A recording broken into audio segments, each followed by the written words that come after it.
Hello everyone. Welcome to the channel. Now in this video I will show you and tell you how to enable or disable bold text on iPhone. Please subscribe to the channel. Watch the video to the end. Give me likes. Let's get started. To do this, you'll need to go to Settings, absolutely on any iPhone or iPad. Scroll down.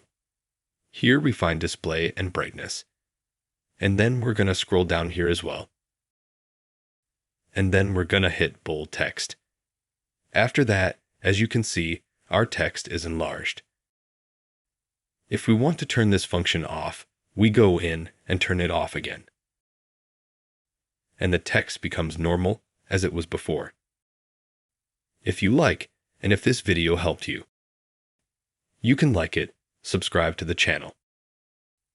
Thank you all very much who watched this video to the end. Write comments, and I will answer. Goodbye to all.